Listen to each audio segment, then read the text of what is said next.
Hi guys, welcome to Big Topic. நேற்று நம்ம உடும்பாவனம் மூர்த்தி அவர் ஒரு வீடியோ ஒன்று போட்டிருந்தாரு. அந்த வீடியோவை பார்க்கும்போதே நம்மளுக்கு சில விஷயங்கள் வந்து கன்ஃபார்ம் ஆகுது. ஒன்று அவங்க பார்த்தோன்னா விஜயை வீழ்த்த முடியாது அப்படின்னு தெரிஞ்சு போச்சு. இன்னொன்று பார்த்தோன்னா விஜய் வந்து ஒரு வேளை சட்டமன்றத்தில் உறுப்பினராக ஆயிடுவாரோ, சட்டமன்றத்துக்கு போயிடுவாரோ, அவங்க கட்சி ஜெயிச்சிருமோ அப்படிங்கிற ஒரு பயம் இருக்குது. இன்னொன்று பார்த்தோன்னா விஜய் அவர்களை சமாளிக்க முடியுமா முடியாதா அப்படிங்கிற ஒரு பயமும் இருக்குது. ஸோ இந்த மாதிரி பல விஷயங்கள் பார்த்தோன்னா அந்த வீடியோ பார்க்கும்போது நம்மளுக்கு கிளாரிஃபை ஆகும். அந்த அளவுக்கு பார்த்தோன்னா விஜய் அவர்களை வந்து ரொம்பவே தாழ்வுபடுத்தி சிறுபான்மைன்ற மாதிரி ஒரு கட்டமைப்பு இருக்குல்ல, அதில் பார்த்தோன்னா விஜய்க்கு அரசியல் ஒன்றுமே தெரியாத ஒரு சிறுபான்மை விஜய் தான் அப்படின்ற மாதிரி பார்த்தோன்னா அவங்க கட்டமைக்க விரும்புகிறாங்க. அது அந்த வீடியோ பார்க்கும்போதே நம்மளுக்கு தெரியுது. திமுக பொறுத்த வரைக்கும் சரி, பிஜேபி பொறுத்த வரைக்கும், நாம் தமிழர் கட்சி பொறுத்த வரைக்கும் இவங்க எல்லாருக்குமே பார்த்தோன்னா விஜய் அவர்கள் அரசியல் புதுசு அப்படின்னு சொன்னது விஜய் மாநாடு நடத்தினார்ல, அதுக்கு முன்னாடி வரைக்கும். மாநாட்டுக்கு அப்புறமா இவங்க சொல்லக்கூடியது எல்லாரும் சேர்ந்து பார்த்தோன்னா ஒரே விஷயத்த சொல்லுவாங்க, விஜய்க்கு அரசியல் தெரியல, அவருக்கு பார்த்தோன்னா அரசியலே வரல அப்படின்னு கட்டமைக்கிறது. இது ஏன் அப்படின்னா விஜய் அவர்களுக்கு மாநாட்டில் அந்த கூட்டம்ன்றது கூடிச்சில்ல, அந்த ஒரு பயத்தின் வெளிப்பாடு தான். ஸோ அதுக்கு நடுவில் பார்த்தோன்னா நிறைய விஷயங்களும் இப்போ வரைக்கும் போயிட்டு தான் இருக்குது. ஸோ அதை பற்றி நம்ம டீட்டெயிலாக பார்க்க போகிறோம். அதில் தான் வந்து நம்ம உடும்பாவனம் மூர்த்தி இவர் போட்டிருக்கிற ஒரு வீடியோ நேற்று நைட்டு நம்ம தளபதியை பற்றி பார்த்தோன்னா ஒரு விஷயத்தை போட்டிருக்காரு, நட்டாற்றில் விஜய் அப்படின்ற மாதிரி. அதாவது என்ன பேசியிருக்காரு அப்படின்னா, அதிமுக பிஜேபி கூட பார்த்தோன்னா கூட்டணி வச்சிருச்சுல, அதனால பல பேருக்கு பிரச்சனையாக இருக்கலாம், தொண்டர்களுக்கு பிரச்சனையாக இருக்கலாம், ஒரு சில இதர கட்சிகளுக்கு பிரச்சனையாக இருக்கலாம். ஆனால் பார்த்தோன்னா மெயினாக பயத்தில் இருக்கிறது யார் அப்படின்னா தாவேகா விஜய் அப்படின்னு சொல்லியிருக்காரு. இதுதான் பார்த்தோம்னா, அதாவது ஒரு விஷயத்தை பார்த்தோன்னா பொய்யா கட்டமைக்கிறதுக்கும் ஒரு விஷயத்தை நம்புற மாதிரி பேசுறதுக்கும் பார்த்தோன்னா இவங்ககிட்ட தான் கற்றுக்கணும். விஜய் அவர்கள் பார்த்தோன்னா அதிமுகவோட கூட்டணி வைக்கிறதா பிளானில் இருந்துச்சு, பிஜேபி கூட கூட்டணி வைக்கிறதா பிளானில் இருந்துச்சு. ஆனால் சடனாக பார்த்தோன்னா அவங்க ரெண்டு பேரும் கூட்டணி வச்சதுனால விஜய் அவர்களுக்கு பார்த்தோன்னா பயம் வந்துருச்சு, கூட்டணி கணக்கு தப்பு கணக்கு போட்டார் அப்படின்னு. மாநாட்டிலே சொல்லியிருந்தார்ல தளபதி பார்த்தோன்னா கூட்டணிக்கு வர்றவங்க வரல அப்படின்னு. அந்த கூட்டணி அவர் யாரை கூப்பிட்டார் அப்படின்னா விசிகாவை கூப்பிட்டுருந்தாரு. அதுக்கப்புறமா வந்து திமுக கூட்டணியில் இருக்கிற சில கட்சிகளெல்லாம் கூப்பிட்டுருந்தாரு. ஆனால் அவங்களுக்கெல்லாம் தெரிஞ்சு போச்சு விஜய் கூட போனோம் அப்படின்னா கண்டிப்பாக எப்படின்னு நம்ம திரும்பி திமுகவுக்கு தான் வரணும் அப்படின்னு அவங்க யாரும் வரல. அதுக்கப்புறமா மெயின் ஸ்ட்ரீம் யார் அப்படின்னு பார்த்தா அதிமுக. ஸோ அவங்களாவது வருவாங்க அப்படின்னு எதிர்பார்த்தாரு, அவங்களும் வரல. இப்போ பார்த்தோன்னா பிஜேபி கூட கூட்டணி வச்சதுனால விஜய் அவர்களுக்கு கூட்டணி கணக்கு அப்படிங்கிறது தப்பாயிருச்சு. அதனால் இப்போ அதிமுக பிஜேபி கூட்டணியை பார்த்து மிகப்பெரிய அளவில் வருத்தத்தில் இருக்கிறது யார் அப்படின்னா தாவேகா விஜய் அப்படின்னு இவர் சொல்லியிருக்காரு. அதாவது விஜய் அவர்கள் பார்த்தோன்னா இந்த மாதிரி ஒரு முடிவு எடுக்கும்போதும் அவர் கட்சியை சார்ந்து சுற்றி உட்காந்துட்டு பேசிகிட்டு இருக்கும்போதும் இவர் பார்த்தோன்னா பக்கத்தில் இருந்து அதை கேட்டிருக்காரு. அதனால தான் பார்த்தோன்னா இவர் வந்து மனப்பாடமாக ஒப்பிக்கிறாரு அப்படிங்கிறது இவர்கிட்ட நம்ம கேட்கக்கூடிய ஒரு கேள்வி. இப்போ நம்மளேருந்து ஒரு விஷயம் கேள்விப்பட்டோம், சீமான் அவர்கள் பார்த்தோன்னா பிஜேபி கூட சேர போகிறதா ஒரு நியூஸ் போயிட்டுருக்கு.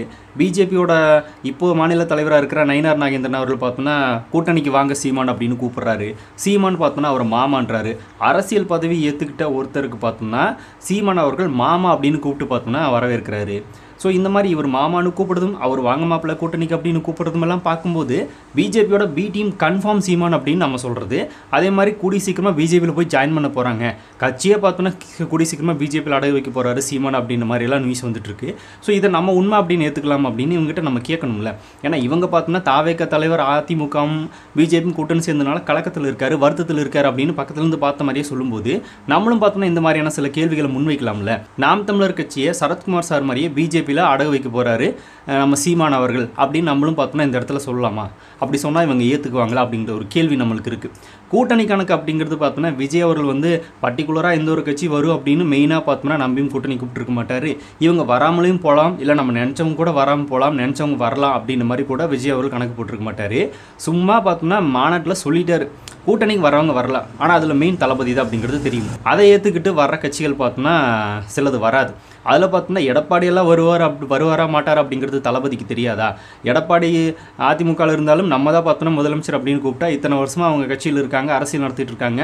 ஜெயலலிதாவுக்கு அப்புறம் பார்த்தோன்னா எடப்பாடி தான் அந்த பார்ட்டியே கவனிச்சிட்டு இருக்காரு. அப்படி இருக்கிற ஒருத்தர் எப்படி பார்த்தோன்னா நம்மளை முதலமைச்சரை எடுத்துக்கிட்டு வருவார் அப்படின்ற அடிப்படை அறிவு கூட பார்த்தோன்னா விஜய் அவர்களுக்கு இருக்காதா? அவங்கள தான் பார்த்தோன்னா விஜய் அவர்கள் வரணும் அப்படின்னு எதிர்பார்த்துட்டு இருந்திருப்பாரா? என்ன மாதிரியான ஒரு முட்டாள்தனமான கேள்வி அப்படிங்கிறது நம்மளுக்கு தெரியல. அதாவது கூட்டணி பேச வர்றாங்க வரலாம் அப்படின்னு சொல்லிட்டாங்க, அதை நோக்கி யாரெல்லாம் பார்த்தோன்னா தாவேகா பற்றி பேசினாங்க அப்படிங்கிறது எதுவே பார்த்தோன்னா ஆஃபீஸில் நம்மளுக்கு தெரியாது, ஆஃபீஸெலாம் வரல. இவங்க மாதிரி பார்த்தோன்னா ஒரு வியூகம் மட்டும்தான், உண்மையாக நடக்குமா இல்லையான்றதெல்லாம் தெரியாது. ஆனால் பார்த்தோன்னா வந்து பேசியிருந்தாலும் கூட விஜய் தான் அதில் மெயின் அப்படின்னு இருந்தால் அவங்க கிளம்பியிருப்பாங்க, அதில் எந்த ஒரு மாற்றம் இல்லை. ஆனால் விஜய் பார்த்தோன்னா அதில் வந்து விட்டு கொடுக்காம தான் இருந்திருப்பாரு, அதுதான் நடக்கும். இன்னும் சொல்லப்போனால் இன்னொன்று சொல்கிறார் இவர், அதிமுக கூட்டணிக்கு வந்துருச்சு அப்படின்னா எடப்பாடி பழனிசாமி வந்து முதலமைச்சராக வச்சிடலாம், நம்ம பார்த்தோன்னா துணை முதலமைச்சர் ஆயிடலாம் அப்படின்னு மைண்ட் செட்டில் வேறு விஜய் இருந்தார் அப்படின்னு சொல்கிறாங்க இவங்க. அதாவது இது எப்படி இருக்குது அப்படின்னா, ஒரு வார்டு கவுன்சிலர் கூட ஜெயிக்காத சீமான் அவர்கள் முதலமைச்சர் ஆகிட்டார் அப்படின்னு கனவு கண்டா எப்படி இருக்கும் நாம் தமிழர் தம்பிகளுக்கு? அந்த மாதிரி தான் பார்த்தோன்னா இந்த கணக்கு இருக்குது. இவர் ஏதோ தளபதி பக்கத்தில் இருந்த மாதிரியும் தளபதி பேசுனதை கேட்டுட்டு வந்து வீடியோ பேசுகிற அப்படின்ற மாதிரியும் பார்த்தோன்னா நினச்சிட்டு பேசிகிட்டு இருக்காரு. ஆனால் இவர் ஃபைனலாக ஒன்று சொல்லியிருக்கும் போது இவங்களுக்கு எந்த அளவுக்கு தளபதி மேலே ஒரு வன்மம் ஒரு பயம் இருக்குது அப்படிங்கிறது தெரிஞ்சுது. வீடியோவோட லாஸ்ட்டில் சொல்லியிருப்பார், விஜய் அவர்கள் ஒருவேளை தெரிஞ்சோ தெரியாமலோ ஒருவேளை அவரோட முயற்சினால் சட்டமன்றம் வரைக்கும் போகலாம் அப்படின்ற மாதிரி சொல்கிறாரு. இதில் தான் பார்த்தோன்னா நம்ம முக்கியமான பாயிண்ட்டை கவனிக்கணும். விஜய் வந்து சட்டமன்றம் வரைக்கும் போகலாம் அப்படின்ற மாதிரி பார்த்தோம்னா ஒருவேளை அப்படின்னு சொல்கிறாரு அப்படின்னா விஜய் அவர்கள் இப்போ தான் அரசியலுக்கே வந்திருக்காரு. ஒரு வருஷத்துலேயே பார்த்தோன்னா அந்த 2வது வருஷத்துலேயே வந்து சட்டமன்றத்துக்குள்ளே போயிடுவார் அப்படின்றது ஒரு பயம் இவங்களுக்கு. இப்போ 15 வருஷமாக 20 வருஷமாக பார்த்தோன்னா கட்சி நடத்திட்டு இருக்கிற நிறைய பேர்னாலே பார்த்தோன்னா அதுக்குள்ளே போக முடியல. நாம் தமிழர் கட்சி சீமான் ஒருங்கிணைப்பாளர் அவரே பார்த்தோன்னா இன்னும் சட்டமன்றத்துக்கு போனதில்லை. ஸோ அப்படி இருக்கிற ஒருத்தர் கூட போக முடியாது. ஆனால் விஜய் போயிடுவாரோ அப்படிங்கிற ஒரு பயத்தில் தான் பேசுகிறாங்க அப்படிங்கிறது இந்த இடத்துல நம்மளுக்கு கிளியராக புரிஞ்சிக்க வேண்டிய ஒன்று. ஏன்னா புதுசாக வந்திருக்கிற ஒருத்தரே பார்த்தோன்னா சட்டமன்றம் வரைக்கும் போக போகிறாரு அப்படின்னு இவங்களே சொல்கிறாங்க அப்படின்னா நம்மளால் இன்னும் போக முடியலையே, அது வந்து ஒரு பயம் தானே இவங்களுக்கு. நம்மளும் மறுபடியும் போக முடியாமல் போயிடுமோ அப்படின்ற மாதிரி ஒரு பயம். இந்த பயத்தில் தான் அவங்க பேசுகிறாங்க. இதுக்கு என்ன பண்ணலாம் அப்படின்னா விஜய் அவர்களோட கட்சி தொண்டர்களுக்கு எதுவுமே தெரியல, விஜய்க்கும் எதுவுமே தெரியல அப்படின்னு பார்த்தோம்னா பேசி மக்களை பார்த்தோம்னா மடைமாத்திர வேலை தான் பண்ணிகிட்டு இருக்காங்க. ஆனால் அரசியலை பற்றி தெரிஞ்சு அரசியல் விஷயங்களை பேசி அரசியலுக்காக பார்த்தோம்னா களத்தில் இறங்கி பண்ணிகிட்டு இருக்கிற நிறைய தொண்டர்கள் இருக்காங்க. அவங்கள பற்றி இவங்க பேசவே மாட்டாங்க. தெரியாத யாராவது இருப்பாங்கள்ல, தெரியாமல் எது ஒன்று பண்ணிடுவாங்கள்ல.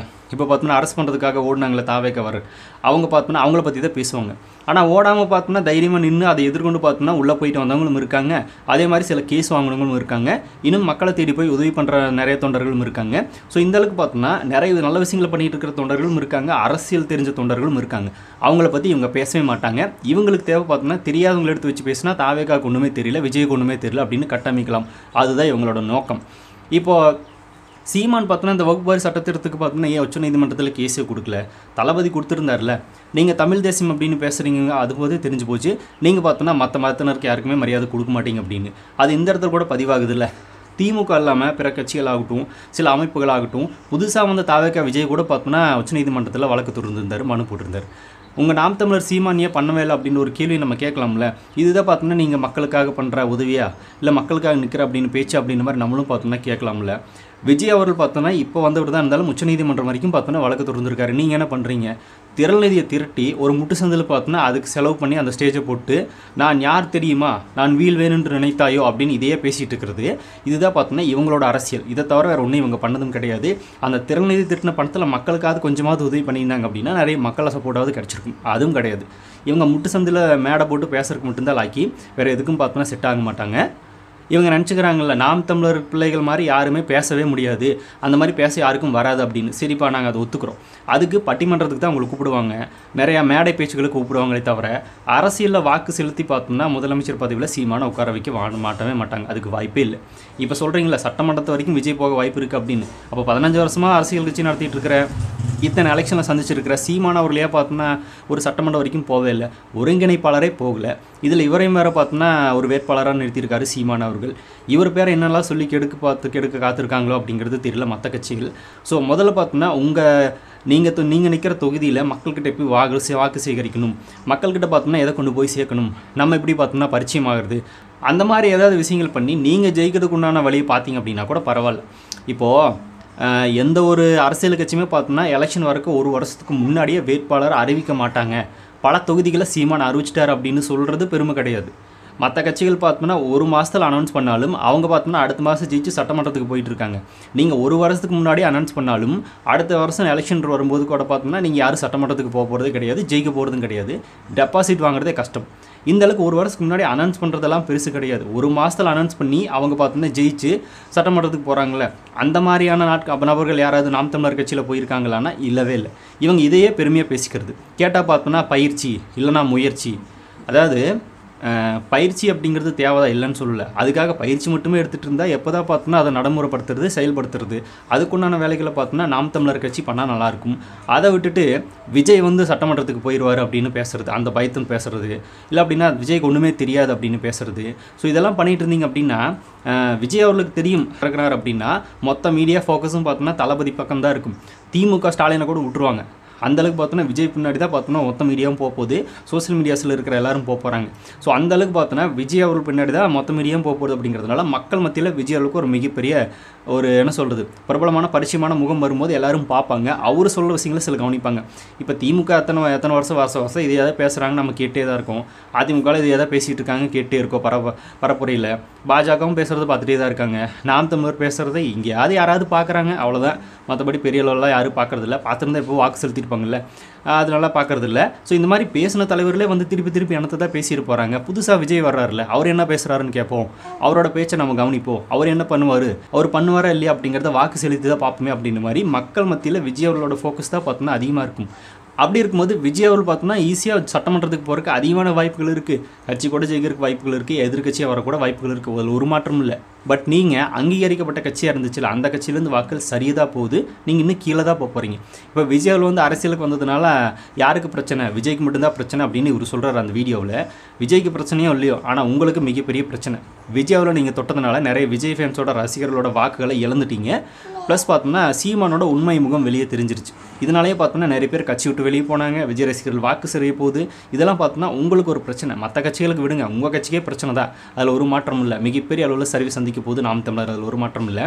இப்போ இன்னொன்று சொல்கிறார் இவர், தமிழக வெற்றி கழகம் அப்படிங்கிற ஒரு கட்சி ஆரம்பிச்சிருக்கு அப்படின்னா கடைக்கோடியில் ஒரு கிராமப்புறங்களில் இருக்கிற வயசானவங்களுக்கு யாருக்குமே பார்த்தோன்னா விஜய் கட்சி ஆரம்பிச்சிருக்கிறதே தெரியாது, தமிழக வெற்றி கழகம் அப்படின்னு ஒரு கட்சி இருக்கிறதே தெரியாது அப்படின்னு இவர் சொல்கிறார். அதனால் பார்த்தோன்னா தாவேக ஜெயிக்கிறது கஷ்டம் அப்படிங்கிறாரு. இந்த மொபைல் வச்சுருக்கிறவங்க, இன்டர்நெட் யூஸ் பண்ணுறவங்க, சில இளைஞர்கள் இவங்களுக்கு தான் பார்த்தோன்னா விஜய் கட்சி ஆரம்பிச்சிருக்குது அப்படின்னு இவர் சொல்கிறாரு. சரி ஓகேப்பா, விஜய் அவரில் தெரியல, சீமான் அவரில் எத்தனை பேருக்கு இது வரைக்கும் தெரியும்? கடைக்கோடியில் இருக்கிற வீட்டில் ஒரு கிராமத்தில் எங்கள் ஊர் சைடெலாம் பார்த்தோன்னா சீமான்றவர் தெரியும், படங்களை பார்த்துருப்பாங்க, அவ்வளோதான். அவர் ஒரு அரசியல் கட்சி வச்சுருக்காரு, அதனோட நேம் நாம் தமிழர் கட்சி அப்படின்றதெல்லாம் இங்கே யாருக்குமே தெரியாது.